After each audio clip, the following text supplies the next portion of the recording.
क्या मौत सब कुछ खत्म कर देती है या मौत सिर्फ एक दरवाजा है? सनातन धर्म कहता है तुम शरीर नहीं हो, तुम आत्मा हो। भगवत गीता अध्याय 2 में कहा गया, नयनम छिंदंती शस्त्राणी। आत्मा न जन्म लेती है न मरती है, शरीर बदलता है जैसे हम कपड़े बदलते हैं। जब मृत्यु होती है आत्मा शरीर छोड़ देती है। फिर क्या?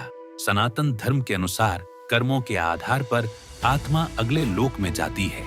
कुछ समय स्वर्ग या नरक जैसे अनुभव और फिर एक नया जीवन शुरू।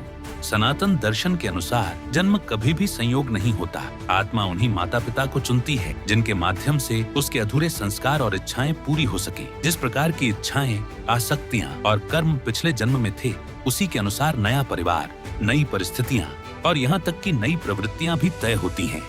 कई बार हम देखते हैं छोटा बच्चा जन्म से ही किसी कला, संगीत या अध्यात्म में रुचि दिखाता है। ये सिर्फ टैलेंट नहीं, ये पिछले जन्मों के संस्कारों की कॉन्टिन्यूटी है। पर सवाल ये है, हमें पिछले जन्म क्यों याद नहीं रहते? सनातन शास्त्र कहते हैं भूलना कृपा है। अगर हर जन्म की याद रहे, हर दर्द, हर धोखा, हर मृत्यु, तो क्या हम जी पाएंगे? जन्म के समय माया आत्मा को ढक लेती है, स्मृति मिट जाती है, पर संस्कार साथ आते हैं। जब तक कर्म बाकी है, जन्म का चक्र चलता रहेगा। इसे कहते हैं संसार का चक्र। इच्छाएं हमें बांधती हैं, अधूरे कर्म हमें वापस खींच लाते हैं। तो फिर इस चक्र से बाहर कैसे निकले?